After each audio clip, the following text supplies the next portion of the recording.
Hello, dear friends. Welcome to our channel 10Min MindShift, everyone. Ladies and gentlemen, in today's talk, I'm going to share a personal reflection of mine. It's a reflection that, to be honest, makes me feel uneasy and a bit uncomfortable. Sometimes when I think about it, it feels a little sad, and I feel sad about my own story, my friends. But here's the thing, back then I didn't feel trapped. What I mean is, for a long time, I didn't even recognize this issue.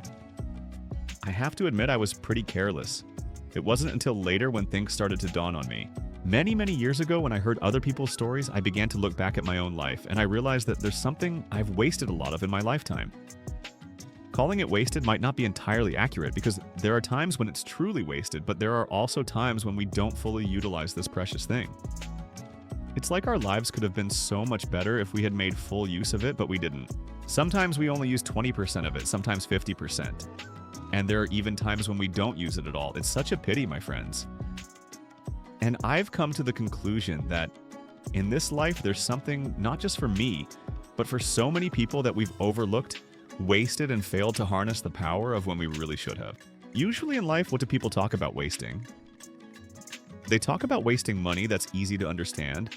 They talk about wasting youth or young years, which I think is a bit abstract, but still understandable. However, there's a type of waste that I feel no one really talks about, or maybe some people mention it, but only in small, isolated contexts. In mainstream conversations, something widespread that applies to most people, I feel like it's rarely brought up. Even for me personally, I haven't heard anyone pinpoint this specific kind of waste. But for me, it's incredibly valuable. It's the waste of pain. Sounds strange, doesn't it? Most of us have never heard of wasting pain. Or at the very least, we haven't heard it discussed seriously as an important topic worth paying attention to. I think most of us haven't. And to be honest, for many people, just hearing the word pain makes them want to run away or avoid it. I believe that in this life, no one wants to deal with pain, let alone make use of it. But in reality, my friends, if you look closely in a life of 80 or 90 years, for example, everyone's life will have its ups and downs. Everyone's life will have moments of sadness, sorrow, and times when things go from great to terrible. No one can avoid it, my friends. No matter how well you prepare, there will always be some kind of sadness that falls from the sky. It's like falling in love. If you're really lucky, you fall in love once and it's perfect forever. That happens, but if you look around, most people have to go through a few heartbreaks. And it's the same with other things in life. The important thing is, usually when we encounter those things, we let them pass by, we waste them, and we don't learn anything from them. But my goodness, those very experiences are the biggest lessons a treasure trove. I'm not exaggerating when I say they're like a treasure chest. Think about it, in this life, is there anything that connects with us more powerfully than pain? When it comes to lessons, when it comes to awareness, pain is incredibly powerful, and it teaches us so much. It's a lesson that carries our memories, our experiences, and even our tears, sweat, and sometimes blood. It can transform the way we live if we truly reflect on the pain we've gone through. You could take a 6-month training course and it might not connect with you as deeply as sitting down and analyzing your own pain.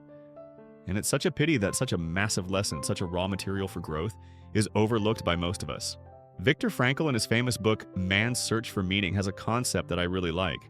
Among the sources we can draw from to find meaning in our lives, one of them is pain. What is the meaning of the suffering you're going through right now? If you understand that you start living with purpose, let me put it in everyday modern language so it's easier to understand, because that book talks about a different era, and younger people today, maybe those around 20, might not connect with its historical context. Bear with me as I talk about something more relatable. Take exercise, for example. When you lift weights, you feel muscle pain, right? It's something you have to endure. But those who've been training for a long time, they can handle it. Why? Because they understand the meaning of that pain. Why endure it? Because it serves a bigger, farther-reaching purpose to be healthy and look good. So they can bear it. Okay, I'll endure this pain. Not all pain is bad, right? From Viktor Frankl's perspective, pain has a certain meaning. I'm not reiterating his exact framework here, but I'm borrowing a bit from it and expanding it slightly. The pain you've gone through in the past, the things you've experienced, you can still treat it as raw material to grow your life. The pain from the past or the present that we go through is different from the pain Frankl talked about, but it still has a positive aspect. You can absolutely use it as nourishment to enrich your life. Let's go back to the example of heartbreak. Most people, when they go through a breakup cry, feel sad, resentful, or angry. Some people, even worse, jump from one relationship straight into another, what people call a rebound relationship. It sounds fancy, but to put it bluntly, you break up with someone, feel empty and miserable, and rush into a new relationship to fill the void. In most cases, these rebound relationships are worse than the previous one. They're not built on love or anything solid, just a sense of lack. For me, I think this is a terrible situation. They don't even take a single day to look back and learn from the failure, the heartache, the breakup, before rushing into something new. That's such a shame. A much healthier approach is to analyze your current pain. Dig into it, dissect it, break it down to understand in this breakup what went wrong. What mistakes were made on both sides? Can I figure that out? Take a piece of paper, sit down and list out the first thing, the second thing, the third, the fourth. Identify the patterns in your behavior. Maybe it's being short-tempered, being careless, being insensitive, or misunderstanding something. Filter it out, my friends. Filter out those behaviors, those patterns, those ways of acting that keep repeating. And at some point, you'll realize, wow, I get it now. Now you have the chance to sit down, reflect, analyze, and see that there were many things you didn't notice before. That excruciating pain tied to your emotions, tied to your tears, if you take the time to analyze it, your future relationships will be so much better. And you'll experience what's called true maturity. You grow wiser, plain and simple.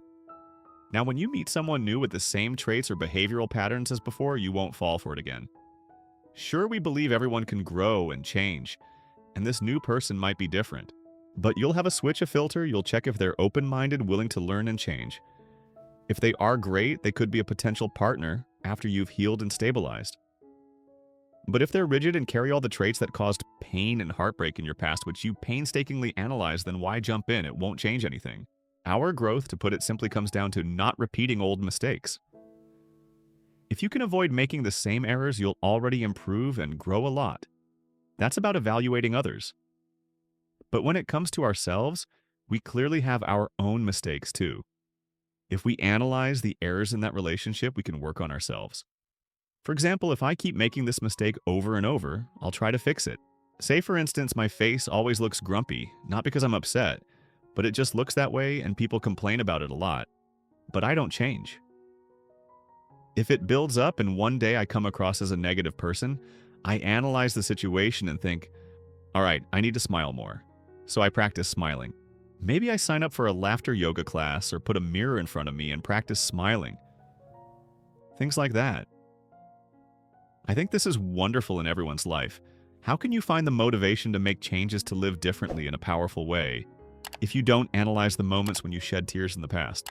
Even in business, my friends, people dissect case studies, failures to learn from them, and they avoid a lot of pitfalls that way. It's like walking down a road and seeing a pothole. If you fall into it the first time, that's normal, you were caught off guard. But if you fall into it a second time, you can only blame yourself.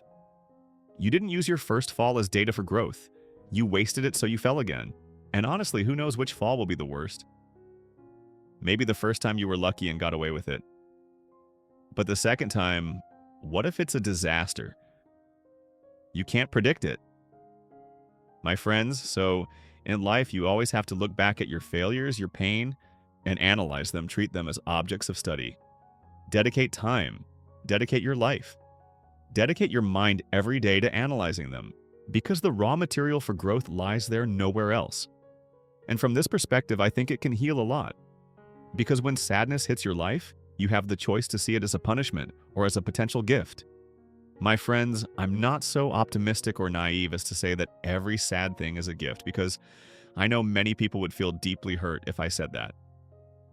So I add two words, potential gift.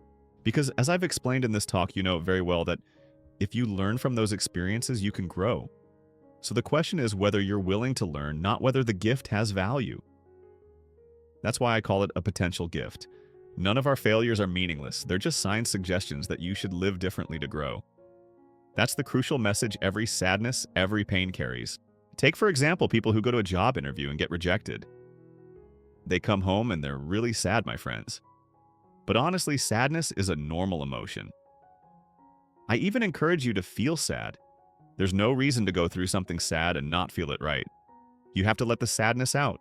Let your emotions be real. But I'm even sadder when I see someone who's sad just for the sake of being sad and then stops there. Be careful, Because if you just feel sad and let time heal you, then wake up without learning anything from it, you're in trouble. The likelihood of encountering that same kind of sadness again is very high because you haven't learned life's lesson. The challenge life threw at you hasn't been solved. If we call it fate, the universe, or something spiritual, it's clear you're being given a problem in your life and you've received it.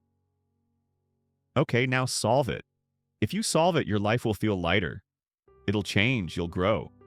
If you don't solve it, that's fine too. Things will calm down, life will go from sad to happy again like normal. But be careful. Because when you face it again, you might not be able to handle it. You've never solved it before. You just ignored it. And here's the bad news about life. We don't necessarily grow wiser as we age, but we definitely get older. I don't know if in 5 years we'll still have the same energy we have now. Don't confuse the two. We'll definitely get older 100%, but we won't necessarily grow wiser with time. For me, the mark of maturity is always solving the problem wrapped in sadness, nestled in the pain and what it brings to our lives. We have to solve it, find the answer, and then life will be much happier, much more fulfilling. There are people I've seen who hate each other so much. At first, their dislike is mild, my friends, just little jabs here and there. Then it escalates. It becomes about actively provoking each other, attacking each other, insulting each other with words, and it builds to a climax. Even in an office in a room with just a few dozen people, some people hate each other with a burning passion. When I witness things like that, I just feel regret, because I can't really advise them. But if I were in that situation, I'd try to analyze it at a stage when my dislike for someone is still moderate. I'd see it as a form of pain because it genuinely affects my life, and I'd have no choice but to analyze it. What's wrong with this situation? Is something wrong with me? Is something wrong with them? I'd list it out. Is there something I can fix? Is there something I can intervene in, or is it hopeless? And I should just leave this environment altogether. There are many ways, but fundamentally, I'd need to analyze, study, and reflect on it. And I'll be honest, my friends, it's not easy. Not at all. It's like writing a university thesis. You think about it endlessly, you wrestle with it. It's not simple. That's why so many people would rather avoid pain than face it and learn from it. It requires effort, it requires reflection, it requires deep thought. But I assure you, life never lets down those who try. I've been saying this for years. As long as you set your mind to something and keep thinking, digging into it every day within a few weeks to a few months, you'll see results. That's my experience. Even with really tough problems, if you keep thinking, you'll figure it out in about a year. That's for the hardest ones. For normal issues, conflicts, sadness, heartbreak, failures at work, getting rejected at an interview, or even physical injuries. If you truly reflect, I believe in just a few weeks, you'll gain a lot of clarity. We have the capacity to grow much faster than you think. And there are things in life you only understand through experience describing them. It is hard for others to grasp. Right now, I'm telling you to brainstorm about a problem, a pain of yours for a few weeks, and you'll feel enlightened. I've been through it, I know. But explaining it in words alone, how can someone else feel it? So in the end, I see this talk as a call to action, my friends. I'm calling on everyone to practice reflecting on their lives, thinking about it every day, every week, every month, especially focusing on the real pain, the real failures you've faced. Find the reasons behind them. Think deeply about them, learn change, and grow from them, and your life will only go upward. The ship of your life is yours, you're the one steering it. It's not like a floating weed drifting wherever the current takes it. That's everything I wanted to share with you all today. Thank you so much, and take control of the helm of your life, my friends. You have that power.